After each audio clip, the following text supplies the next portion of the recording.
තාම මේගොල්ලෝ කඩලානේ මෙතන. මේක බණ්ඩයක් වගේ මේකට යාවෙච්ච කොටසක්. මේක මෙතන ඉවත් කරලා තමයි මේ පාර හදලා තියෙන්නේ. ඒකට හේතුවක් වෙන්න පුළුවන්. ඕගොල්ලෝ ගිහිල්ලා නගින තැන තියෙන විශාල පොකුණක්. මේ පොකුණේ පිටවන වැඩි වතුර ප්‍රමාණය සමහර විට රඳාපවතින්න මේක තියෙන්න පුළුවන්. මේක දැන් දෙකක් තියෙනවා. ඒක පහසුවට තියෙන්න වෙන්න පුළුවන්.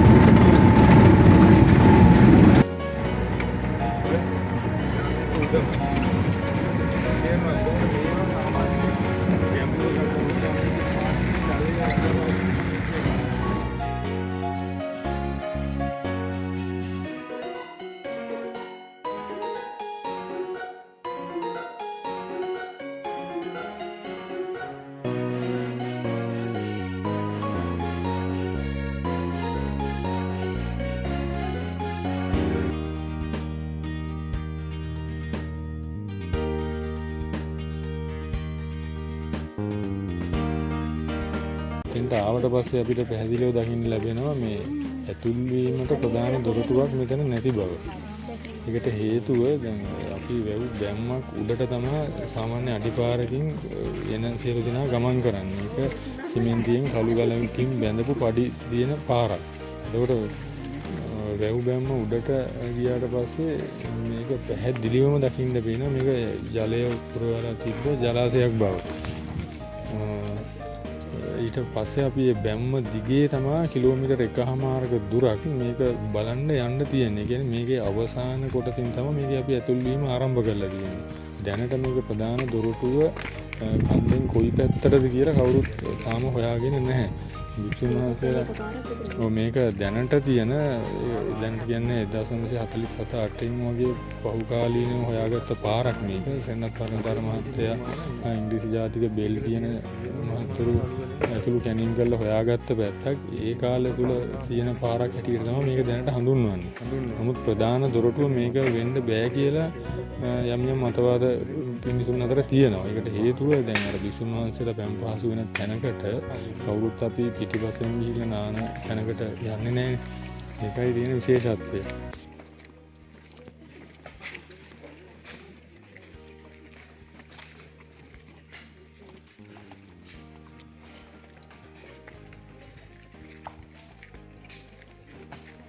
සත්‍යාම විශාල වෙන සාලමේ පොකුණ. විසුණු වහන්සේලා පැම් පහසු වෙන්න තිබ්බේ. ඒක ඉතා පැරණි ආරාම සංකීර්ණයක්. හදුවා.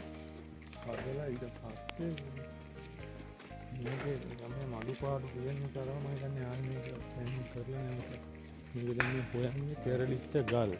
කොච්චර දුරකට මේ ගල් වලද? එතකොට මේක ආශ්‍රිත මොනවා හරි යම් යම් දේවල් යට වෙලා තියෙනවද? දැන් මේ පල්ලින්ගු මැටි වර්ග එක ගල් වර්ග පෞරාණික දේවල් යම් යම් දේවල් මම හිතන්නේ හම්බෙලා තියෙනවා මේ වෙනකොට. මේක උඩට මේ මෙව මම දන්නේ මෙහින තව මාක් කරලා මේ යලිච්ච යලි අරගෙන ලයින් එක. ඔව්. දැන් මේ ගල් කොටස් වශයෙන් දැන් හොයා ගන්න ඕනේ ඉස්සෙල්ලා. හරි අමාරුයි. වට මෙන්න මේ ගහ රිටිගෙන නී කියලා මේ ගහ හඳුන්වනවා. කියන්නේ මේක ලංකාවේ මෙහෙ විතරයි හැදෙන්නේ. කොයි කිසිම පළාතක හැදෙන්නේ නැහැ. මේ මෙන්න මෙතන කියන එක. මේක බලන්න පොළ වර්ග එහෙම හරි පොඩි බෝකොලේ වගේ ටිකක් දිගට හරි වෙනසක් දකින්න. මේක ආවේනික ගහ. ටිකලට.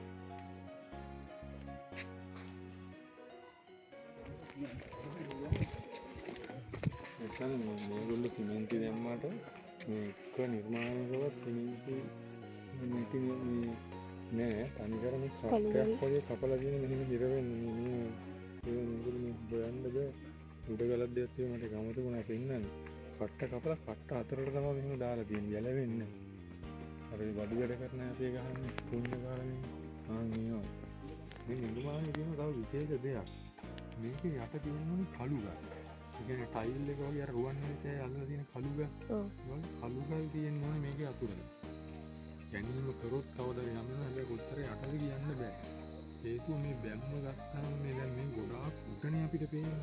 එතකොට මේ ගස් කොළන් නැදිලා මේ වර්තමානයේ කාලයත් එක්ක මේව විනාශ වෙලා ගැලවිලා තියෙන්නේ. ඒකෝට මේක තව උඩහට යන්නේ. ඒකෝට මේවා ඊටම බැම්ම තමයි මේක උඩට යන්න ඕනේ. මේ ප්‍රශ්නයක් තියෙනවා. ඔය කියන විදිහට මේකත් දැන් පොළොවේනේ පැලවිලා තියෙන්නේ. මේ ගහක් කැඩෙන්න අපි හිතමු උදාහරණයකට අවුරුදු 1000ක් කියලා. ඒකට අවුරුදු 1000කට ආපස්සට ගන්නකොට මේක කොච්චර කාලයක් මේක දේවල් වෙන්නේ නැද්ද? මේ ගස් වලින් හදිපුරන පස්සේ ඉවත් කරන්නේ. එහෙම බලලා කියන්න බෑනේ ආසන ගැඹුරු කියලා. ඔව් මේක වෙනම ගැනීමක් කියලා කරන්නේ. දැන් ඕම් බලන්න අපි පාර දිගේ ආවා.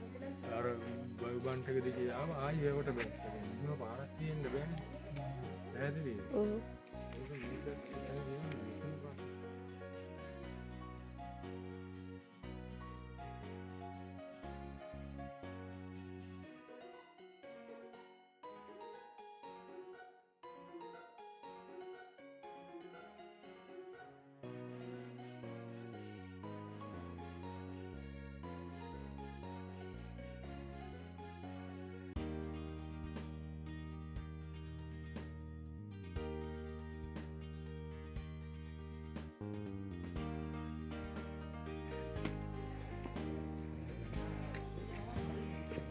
මේ පැත්තටත් තිබිලා තියෙනවා මේ යනවා වගේ යන්නේ ආරාමයක් හෝ නාන්ද පොකුණට වහින්න දැනක් ඉන්නේ. කිසිම සාධකයක් නැහැ කොහොම ගැලවිලා තියෙන්නේ. ඔය වෙලා තියෙන්නේ ගල දැන් අපි දැන් මෙයාලා වැඩ කරනවානේ. වැඩ කරද්දී අපි මේ කළු ගලක් මදි කියලා. ඒගොල්ලන්ගේ තියෙන ඉංජිනේරු දාස්නෙත් එක්ක ඔය ගල් වලට යම් කිසි බෙහෙත් වතුරක් දාලා තමයි ගල කඩලා තියෙන්නේ. දැන් මේක තියෙනවා RD මම දැක්ක විනාඩි 40 45කට දාපුවම ටක් ගාලා යනවා. ඔක්කොම කැඩින්නේ. ඒකට ඒක නතර කරලා තියෙන්නේ අවශ්‍ය නැති නිසා. තේරෙනවද? නැතිව මේ මොකද ඉදිකිරීමක් වෙලා තිබිලා නැහැ.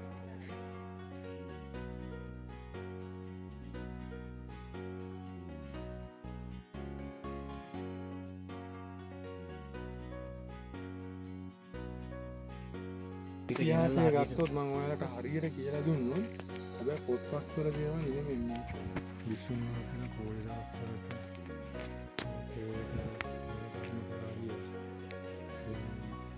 ධර්ම සාකච්ඡා කරන දේවල් නම් කියලා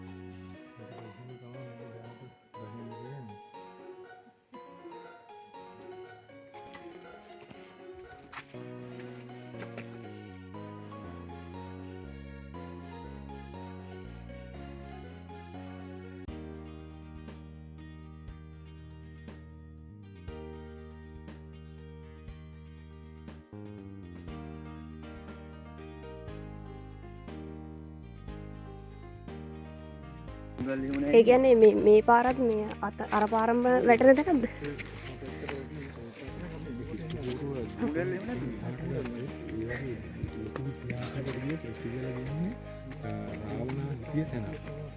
ඒකට හේතුව රාමනාට කලින් මේක කරු බලි කියන අය මේක ඉඳලා තියෙනවා. ඒ කාලේ වෙනකොට කිරණ ශක්තිය, ඒකට කුණ්ඩලිනී ශක්තිය, විශ්ව ශක්තිය කියන එක අවදි කරගත්ත පිළිසක්.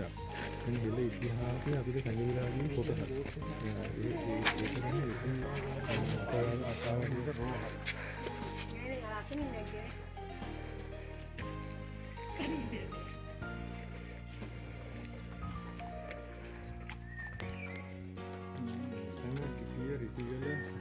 උදාහරණයකට විසුණු වහන්සේලා 2000ක් කියලා ඒ සියලු විසුණු වහන්සේලාට රෝහලක් කියලා බෙහෙත් හේත් කරපු ගැන තමයි මෙතන. ඒ වගේම ඒකට මෙතන මේ බෙහෙත් ඕවක හැදෙට මේක බෙහෙත් වතුර ගල්වල තිබිලා තියෙනවා. අර ආසන්නක සතෙක් කියලා හෝ වාඩි කරගෙන යම් කිසි කාල වේලාවක් වල මේක බෙහෙත් ඖෂධ ආලේප කරලා තියෙනවා. ඒකට මේක වටේ සක්මන් කරමින් අර ආයුර්වේද කෙනෙක්ම මඩ ආලේපිත ආයුර්වේද ක්‍රමවලින් බෙහෙත් කරපු බවට වාදක කියනවා. ඒක අපේ දෙන්නේ පොළ කොටු බෙහෙත් ඖෂධ දාපු ස්ටොක් කරපු ටැංකිය. ඒක ඒ හාපෙත් කියන්නේ දැන් උත්පාවල දිනවන අර ස්ටිම් වාක්‍යයක් වගේ ඒ බෙහෙත් අඹරපු ගල් उपकरण कान पद्धति में पिलियरකට කියනවා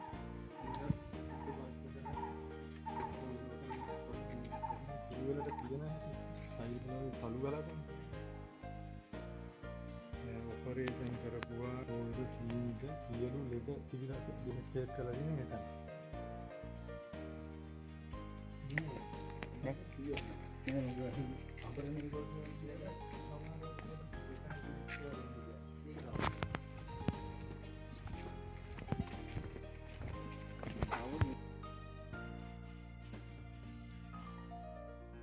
ඒක දානශාලාව.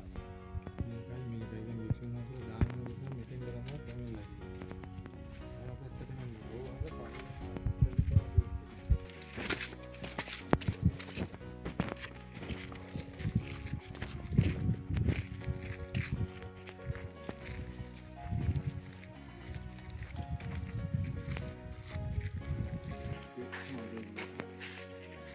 මේකේ එතකොට තරුණ මහලු කුඩා සියලු දෙනාට ගමන් පහසුව සඳහා තමයි මේක හදලා තියෙන්නේ.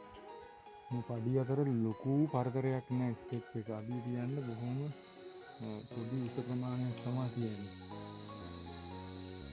ප්‍රයෝගික කරගෙන ගමන් කරා කියන අදහසක් තියෙනවා. තව මුදට යන්න රාගය දේශය කියන සිතුවිලි ඒ තණ්හාමාදිය ගැලවෙන විදිහට මේකේ සැකසුණා කියලා අදහසකුත් තියෙනවා. ඒක කෙනාගේ ගොඩාක් මතවාද තියෙනවා. නමුත් සැබෑවටම මෙතන භික්ෂුන් වහන්සේලා නිවන් දැකපු තැන. සියලු හිටිය දෙනා පිරිනිවිච්ච තැන. කියන්නේ මේ අවට පරිසරයේ සාධක ගස් කොළන් නිශ්ශබ්දතාවය අර තමන්ට ආවේනික කියන බුදුහාමුදුරුවෝ දේශනා කරපු දර්ශනය හා ධර්ම පිළිබඳව මනාව අවබෝධ කරගත්ත තැන. පිරිවණක් හැටියටත් මේක සැලකෙනවා.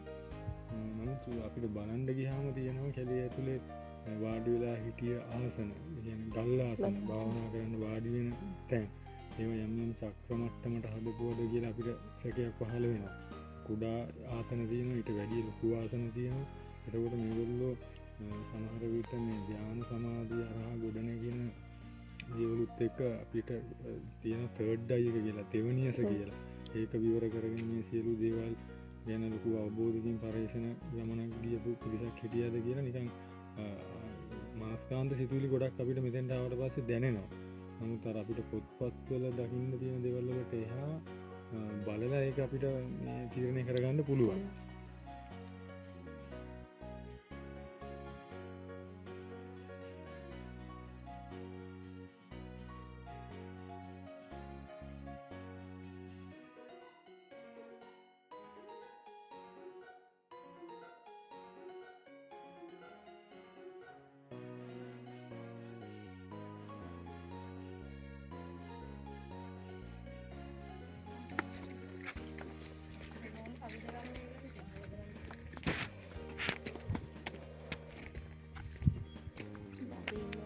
ක්‍රිස්තුපූර්ව දෙකෙන් එකෙන් එහාට ගත්තොත් ඒ වගේ ලොකු ඉතිහාසයකට ගිය ත්‍රිටිගල කියන්නේ රාවණා හිටිය තැන. ඒකට හේතුව රාවණාට කලින් මේක කඩු බලි කියන අය මේක ඉඳලා තියෙනවලු. ඒ කාලේ වෙනකොට ඝන ශක්තිය, ඒකට කන්දලිනී ශක්තිය, විශ්ව ශක්තිය කියන එක අවදි කරගත්ත පිරිසක්. يعني එළ ඉතිහාසයේ අපිට සංගවිලා ගිය කොටසක්. ඒක ගැන ලොකු මතවාද කතාව ටිකක් මෙහෙනකොට තියෙනවා. නමුත් මේ ඒක ලොකු විෂයක් නෙමෙයි. ඒක අපි එකිනෙකාට භාවනාව තුළින් සම්මන් සමාධිගත වීම තුළින් හරියට ප්‍රගුණ කරගන්න පුළුවන් දෙයක්. ඒ වගේ ලොකු සංගීත රහසක් මේක තුළ තියෙනවා. ये प्रेत වැස්සද මේකට?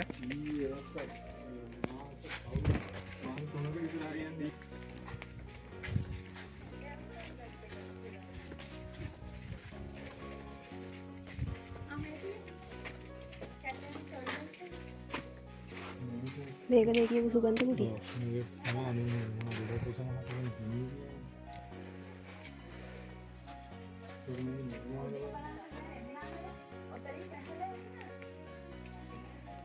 අර කියන්නේ සක්මන් මඩිය එක සතනක් තියෙනවා අතන ගාරමෙන් කියලා දෙනවා. මෙතන ඉඳලා වික්‍රම වහන්සේලා අහගෙන ඉන්නවා. ඊට පස්සේ පුහුණුව යොදවනවා. මේ සෙන්ටර් එකේ ඇති වෙනවනේ කියන මම කිව්වේ ඒක නේද? ඒක ස්පියාගෙන ඉන්නේ ඒක තියෙනවා. ඒකෙන් අප්ලා කියන එක නෑ ඒක. අයින් කරන්න තිබ්බ අපරාධ මෙතෙන්ද ඒ පස්සේ බැඳපු මේ ඇතුළට මෙයාලා මෙට්ටක් ගහලා දෙනවා. අල්ලලා මොකක් කරේ? අන්තියන්ද බෑනේ. ඔව්.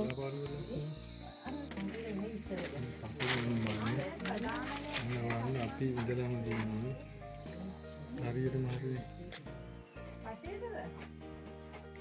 මේ චිත්‍රයේ තියෙන මාලිගාවක් වගේ එකක්. මේ මෙතන අදහසක් තියෙන මට ඒක මතක නැහැ. මේක ෆිල්ටර් 7කින් තමයි වතුර ටික අන්තිමට යන්නේ පොළොවට. මේක මේ ආපු ගමන් කරන්න බෑ. බොහොම කර්මස්ථානවල බොහොම සිහියෙන් ඒ මොහොතේ ශනේ කියලා අපි කියන්නේ.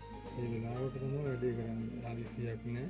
ඒ රූපේ බලාගෙන සිතුවිලි අයින් කරලා මොකද සිහියෙන් කරපු දෙයක්. අවසානට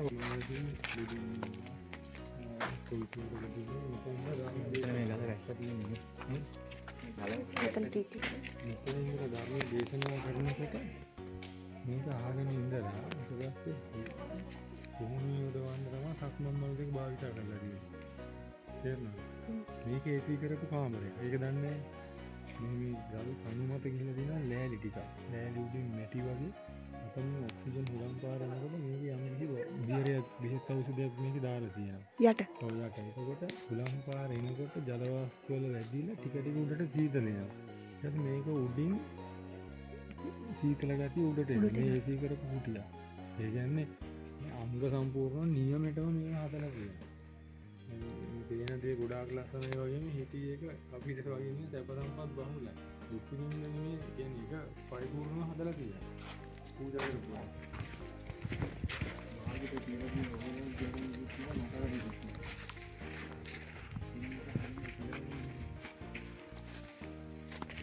මේක කියන්නේ මොන මාර්ගයක්. මේක කියනවා ගොඩක් රටවලට පවා ගියා කියලා. සමහරවිට අනුරාධපුරයට ගියා කියලා කියනවා 47ක් නෙමුර. මේ ගැටිච්ච බැම්මක් තියෙනවනේ මේ ගල් පෙරලිලා. මේක බැම්මක්. යම් කිසි උසකට තිබ්බ එකක් ඒ දෙවනි බැම්ම සමහර වටේ තියෙනවා. ඒ කියන්නේ කාටවත් අනවශ්‍ය විදිහට මෙතෙන්ට ළඟා වෙන්න බෑ. මේක බලාගන්න මෙතන කෙනෙක් මෙන්න මෙතන ඉඳලා තියෙනවා. මෙතෙන්ට උපාසක මහත්තයෙක් හෝ කැපකරුවෙක් ඉන්නවනේ. කවුරු හරි ඉඳලා තියෙනවා. මේකෙන් කොයි පැත්තටද කියන්න බෑ. මේකෙන් තමයි ගමන් කරලා තියෙන්නේ. සමහරවිට බැම් පහසු වෙන්න අනුරාධපුරට උම මාර්ගයේ කාලේ තිබිලා තියෙනවනේ ගොඩක් පොළොව යටේ. සමහරකට රාවණ කාලේ හදපු එකද කියන්නත් බෑ. ඒක තමයි මේ අතහැරලා තියෙන්නේ. රාවණාලගේ ඉඳලා තියෙනවනේ කට්ටිය 4 දෙනෙක්. අනුරාධපුර යාපනයේ 2යි 4.4ක් රාවණා කිව්වට සෙට් එකක් බෑ ඉඳලා තියෙනවා. ඒක ඕකෙන් කෙනෙක් ඉන්නවා මතු බුදු වෙන කෙනෙක්. රාවණ. තේරෙනවද? එයා තමයි ඔය යාගේ නයිකන දාලා නිකන් රැවුල් වල ඒ විශ්ව ශක්තිය එක්ක ගම්බින් කරපුවා. මෙතන සාමාන්‍යයෙන් සංරක්ෂණය කරන්න මේක දෙකක්වත් බහලා නෙමෙයි. උඹගේ දාලා. ඔව්. ඉතින් ඇස්ස අරගෙන යන්න. ඇස් පියාගෙන අර ලයින් එක කරන කර්මස්ථානවල මොහොත දෙනවා. අපේ කියලා දෙන වචන අහන්නේ ඒක කොහොමද වෙන්නේ මොකක්ද? ආයෙ ඇස්ලට වෙනවා සමේ ආසන වාඩිලා භාවනා කර මුල කරලා තියෙන පුරුදු කොහොමද ධර්මයක.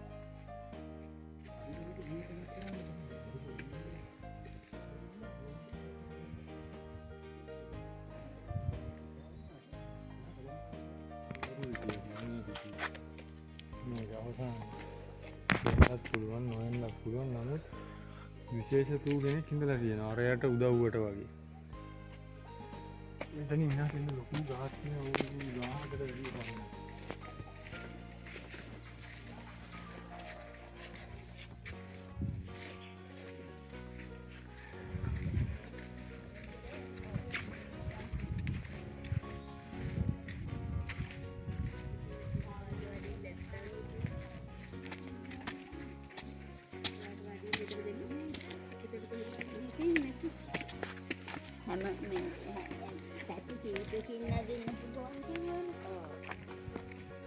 ये भावना करपु आसन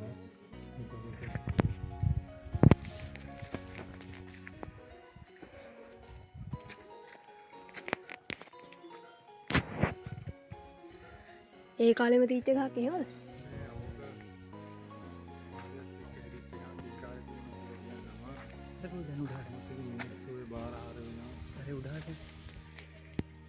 මොකද්ද මේ ගහම? ඒක වනස්පති කියලා කියන්නේ නුග ඔව්. බලන්නකො මේක සිව්වකින් නම් කරන්නේ. මල්වතුයේ එහෙම යනවා කියලා අර ගල් පාලමකනේ. මල්වතුවේ ආරම්භයේ රිතික. ඔව්.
අපි නිදාසේ ඉන්න කැමති විතර ඔය එළියට වෙන්න ඒ වගේ මෙයාලා view එක බලන්න. ආයි ඒකදී සූර්යාන්තරාව කියලා දැන් උදේම නැගිට්ටාම අපි එක්සර්සයිස් කරනවානේ දැන් කට්ටිය දුවනවා ගින්නවා එයාලා ඒක ගුරු එළියත් එක්ක තියෙන යෝග ව්‍යායාම ඒක සිද්ධ කරන්න යට දැන සූර්ය වන්දනාව.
හරි අපිට මේ රිටිගල ගැන ගොඩක් විස්තර කියලා දුන්නා මේ රාජු මාමා. රිටිගල රාජු කියලා තමයි මෙයාව හඳුන්වන්නේ. නමින් ප්‍රදීප් නමින් අසංක ප්‍රදීප් විතානගේ.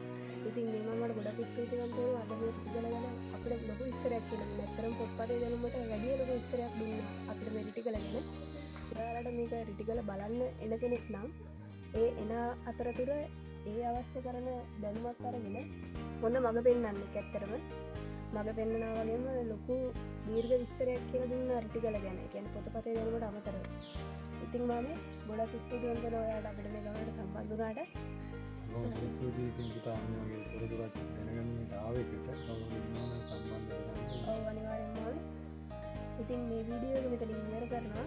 තවත් දවසක මේ වගේ ලස්සන වීඩියෝ එකකින් ඔබ හමුවට බලාපොරොත්තු වෙන අද හමු ගන්නවා. ඉතින් ගොඩක් ස්තුතියි මාමේ ආයිත් පාරක්.